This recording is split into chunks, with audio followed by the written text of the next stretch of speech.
প্রিয় শিক্ষার্থী বন্ধুরা, এখন আমরা আলোচনা করব আমাদের অষ্টম অধ্যায়ের ঢাকা বোর্ড 2025-এর একটি বোর্ড প্রশ্ন। তো এই প্রশ্নে আমরা দেখতে পাচ্ছি প্রথমেই কিছু লেনদেন দেওয়া আছে। আমরা প্রথমেই চেষ্টা করব লেনদেনগুলো একটু ব্যাখ্যা করার। এখানে প্রথমে দেওয়া আছে 1 তারিখের লেনদেন, বলা হয়েছে নগদ তহবিল 27,000 টাকা এবং ব্যাংকে জমা 31,000 টাকা। তাহলে নগদ তহবিল যে 27,000 টাকা আছে এটা আমাদের প্রাপ্তি সাইডের নগদের ঘরে বসবে, ব্যালেন্স বিডি। আবার ব্যাংকের জমা যেহেতু দেওয়া আছে এটাও আমাদের নগদ প্রাপ্তি সাইডেই এবং বসবে ব্যাংকের ঘরে। আচ্ছা, তারপর দেখতে পাচ্ছি ডিসেম্বর 3 ব্যাংক হতে উত্তোলন। তো যখন আমাদের ব্যাংক হতে উত্তোলন বলা থাকবে এবং সেটার সাথে ব্যবসার প্রয়োজনে নাকি ব্যক্তিগত প্রয়োজনে বলা থাকবে না, আমরা এটাকে ধরে নিব অফিসের প্রয়োজনে বা ব্যবসায়ের প্রয়োজনে। তো এবং এটাকে আমরা একটা কন্ট্রা এন্ট্রির রূপে দিব, অর্থাৎ কন্ট্রা এন্ট্রি আমাদের এখানে করতে হবে। তারপর দেখতে পাচ্ছি উপভাড়া 2,500 টাকা। উপভাড়া মানে এখানে আমরা ভাড়া প্রাপ্তি হয়, উপভাড়া আমাদের জন্য এক ধরনের আয়। উপভাড়া যেহেতু পেয়েছি তাহলে এটা প্রাপ্তি সাইডে যাবে, প্রাপ্তি সাইডে নগদের ঘরে বসবে। ডিসেম্বর 7 তারিখ 5% বাট্টায় 14,000 টাকার পণ্য ক্রয়।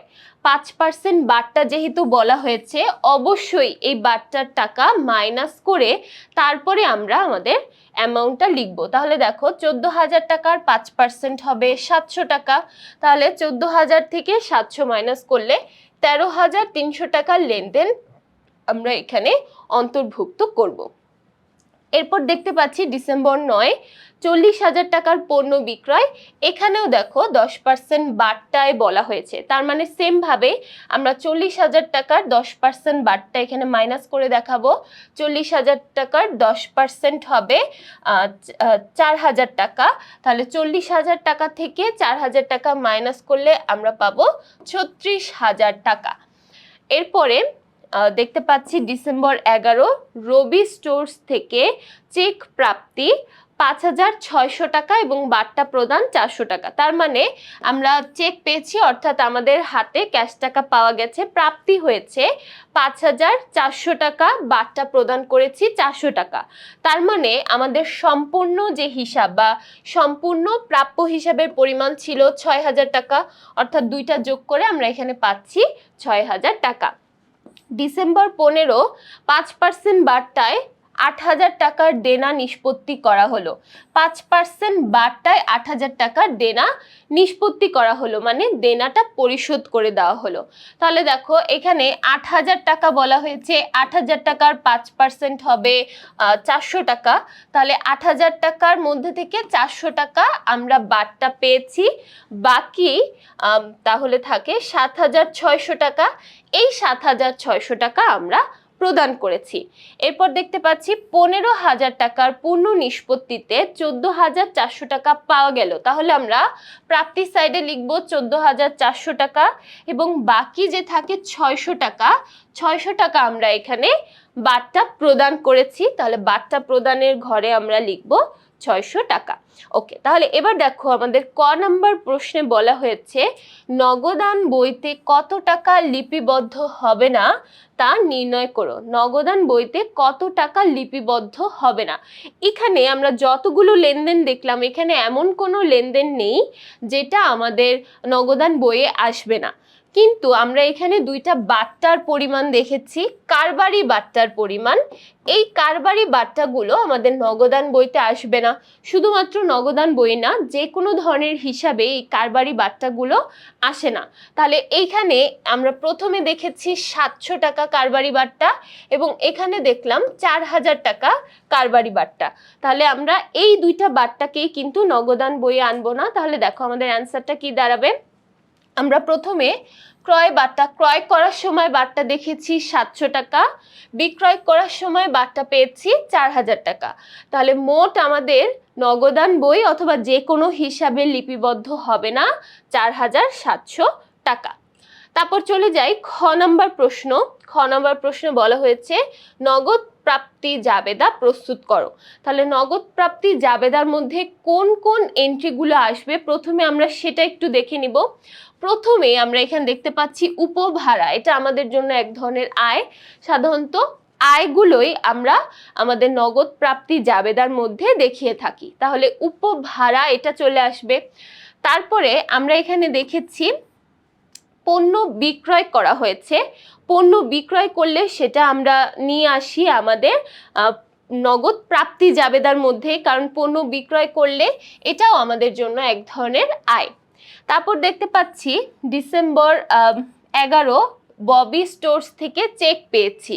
ববি স্টোর্স থেকে চেক পাওয়া গেছে, তাহলে যেহেতু আমাদের প্রাপ্তি হয়েছে, এখানে বলাই আছে প্রাপ্তি হয়েছে, তাই এই প্রাপ্তিটাও কিন্তু আমাদের এখানে চলে আসবে। আবার ডিসেম্বর 17 তারিখে বলা হয়েছে যে 15,000 টাকার পাওনার পণ্য নিষ্পত্তিতে 14,400 টাকা পাওয়া গেল।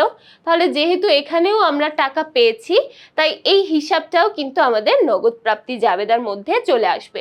তাহলে এখানে আমরা 4টা লেনদেন দেখতে পাচ্ছি। এবার আমরা দেখি আমাদের নগদ প্রাপ্তি জাবেদাটা।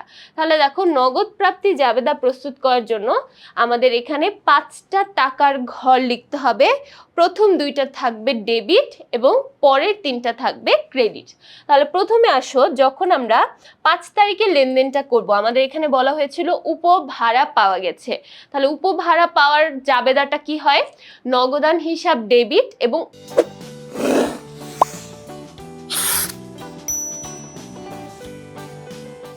উপভাড়া হিসাব ক্রেডিট। তাহলে দেখো, নগদান হিসাব ডেবিটে বসালাম টাকা 2,500। এবার আমরা ক্রেডিটের ঘরে কিন্তু উপভাড়া নামে কোনো হিসাব দেখতে পাচ্ছি না, কিন্তু আদার্স হিসাব হিসেবে একটা আমাদের হিসাব আছে, তাই আমরা এখানে 2,500 টাকা বসালাম। এবার দেখো, যেহেতু আমরা অন্যান্যর ঘরে টাকাটা বসিয়েছি, অন্যান্যর ঘরে বসালে আমাদের সাধারণত এখানে হিসাবটা লিখে দিতে হয়, কারণ কোন হিসাবে আমরা জমা করেছি এটা স্পেসিফিক্যালি উল্লেখ করে দিব, উপভাড়া হিসাব। তারপর ডিসেম্বর 9 তারিখে বলা হয়েছিল পণ্য বিক্রয় করা হয়েছে। 40,000 টাকার পণ্য 10% বাট্টায় বিক্রয় করা হয়েছে। যদি আমরা বিক্রয় করি, জাবেদা কি হয়? নগদান হিসাব ডেবিট, বিক্রয় হিসাব ক্রেডিট।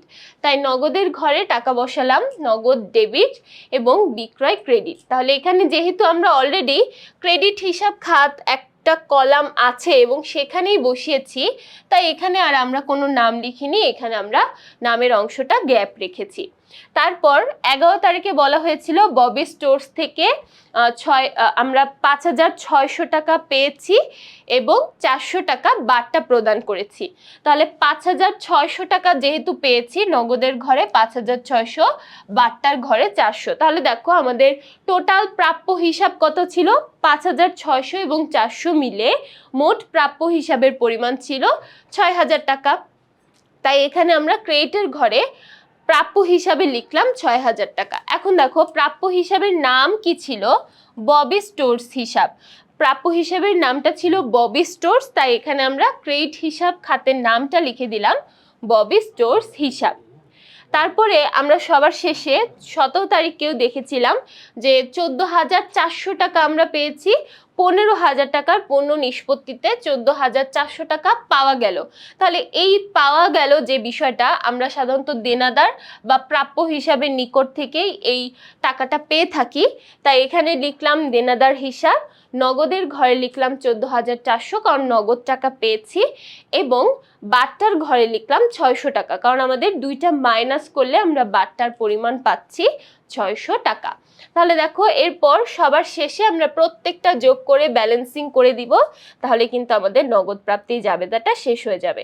নগদ প্রাপ্তি জাবেদা আমাদের নগদান বই থেকে সবচেয়ে সহজ একটা আইটেম, তো এটা আমরা দেখলাম। এবার দেখি গ নাম্বার বলছে নগদ প্রাপ্তি জাবেদায় সংশ্লিষ্ট লেনদেন ব্যতীত অন্যান্য লেনদেনগুলোর দ্বারা একটি উপযুক্ত নগদান বই প্রস্তুত করো। তাহলে দেখো, আমরা নগদ প্রাপ্তি জাবেদার মধ্যে যেগুলো উল্লেখ করেছি সেগুলো বাদ দিয়ে আমাদের জাবেদাটা প্রস্তুত করতে হবে। তাহলে এগুলো আর আমরা এখানে নিয়ে আসতে পারবো না। এগুলো বাদ দিয়ে যে জাবেদাগুলো থাকলো 1 তারিখ, 3 তারিখ, তারপর থাকলো 7 তারিখ, 11 তারিখ, 7 তারিখ এবং 15 তারিখ। 11 তারিখ আর এখানে থাকছে না, 11 তারিখ আমরা অলরেডি ইউজ করে ফেলেছি।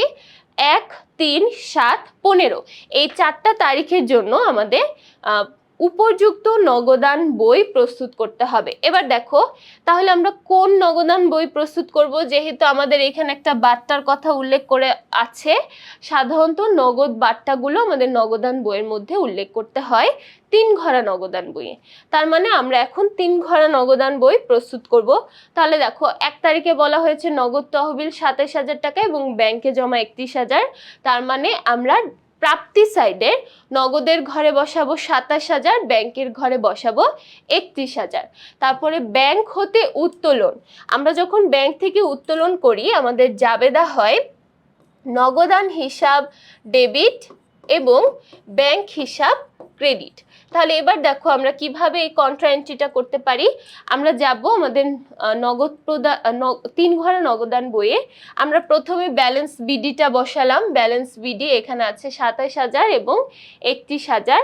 তারপরে আমরা যখন কন্ট্রা এন্ট্রিটা করব, আমাদের কন্ট্রা এন্ট্রিটা কি ছিল, নগদান হিসাব ডেবিট এবং ব্যাংক হিসাব ছিল ক্রেডিট। তাহলে নগদান হিসাব ডেবিট এবং ব্যাংক হিসাব ক্রেডিট। সো আমরা প্রথমে নগদের ঘরে ডেবিট সাইডে নগদের ঘরে টাকা বসালাম 6,000 এবং ক্রেডিট সাইডে ব্যাংকের ঘরে টাকা বসালাম 6,000। এবং যেহেতু আমরা নগদের ঘরে টাকা বসিয়েছি ব্যাংক হিসাব লিখব, আবার সেম ভাবে ব্যাংকের ঘরে টাকা বসিয়েছি তাই নগদান হিসাব লিখব। ওকে, তারপর চলে যাই পরবর্তী হিসাব। পরবর্তী হিসাব ছিল আমাদের 7 তারিখ। 7 তারিখে বলা হয়েছিল 5% বাট্টায় 14,000 টাকার পণ্য ক্রয়। তো এখানে আমাদের 700 টাকা বাট্টা ছিল, তার মানে আমরা 13,300 টাকার পণ্য ক্রয় করেছি। তাহলে পণ্য ক্রয় করলে জাবেদা হয় ক্রয় হিসাব ডেবিট এবং নগদান হিসাব ক্রেডিট। তাই আমরা প্রদান সাইডে বা ক্রেডিট সাইডে নগদের ঘরে টাকা বসিয়েছি 13,300 টাকা এবং এখানে আমরা ক্রয় হিসাবটা লিখে দিলাম। তারপর সবার শেষে ছিল 15 তারিখ। 15 তারিখে বলা হয়েছিল 5% বাট্টায় 8,000 টাকার দেনা নিষ্পত্তি করা হলো। 5% বাট্টায় 8,000 টাকার দেনা নিষ্পত্তি করা হলো। টোটাল ছিল 8,000 টাকা, তার দেনা 5% করলে 400 টাকা হয়। 400 টাকা নিষ্পত্তিতে আমরা 7,600 টাকা প্রদান করেছি। তাই ক্রেডিট সাইডে বা প্রদানের ঘরে 7,600 টাকা লিখলাম নগদ সাইডে এবং তারপর আমরা বাট্টার পরিমাণ লিখলাম 400 টাকা। তাহলে দেখো এই ছিল আমাদের সবগুলো লেনদেন। এবার আমাদের ব্যালেন্সিং করার পালা। প্রথমে আমরা যদি ডেবিট সাইডটা যোগ করি তাহলে 33,000 এবং ক্রেডিট সাইডে দেখতে পাচ্ছি 31,000। তাহলে এই সেম ব্যালেন্সটাই কিন্তু আমাদের এখানে বসে যাবে 33,000 এবং 31,000 টাকা। তাহলে দেখো এখন আমরা কি করব, আমাদের এই ব্যালেন্সিং থেকে অর্থাৎ 33,000 থেকে প্রথমে 13,300 এবং তারপর 7,600 দুইটা আমরা মাইনাস করব। মাইনাস করলে আমাদের এখানে ব্যালেন্স সিডি থাকে 12,100 টাকা। আবার সেম ভাবে 31,000 টাকা থেকে 6,000 টাকা মাইনাস করলে আমাদের ব্যালেন্স থাকছে 25,000 টাকা এবং এই ব্যালেন্সটাই কিন্তু পরবর্তী মাসে হয়ে যাবে ব্যালেন্স বিডি।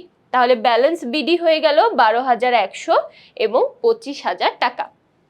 তাহলে দেখো এই প্রশ্নটার মধ্যে আমরা প্রথমে দেখলাম নগদ প্রাপ্তি জাবেদা, যেটা আমাদের নগদান বই থেকে সবচেয়ে সহজ একটা বিষয়, এবং তারপর আমরা দেখলাম 3 ঘরা নগদান বই। আশা করছি পুরো সৃজনশীল প্রশ্নটাই সবাই খুব ভালোভাবে বুঝতে পেরেছো। পরবর্তী পর্বগুলো দেখার জন্য সবাইকে আমন্ত্রণ জানিয়ে আজকে এখানেই শেষ করছি। সবাইকে ধন্যবাদ।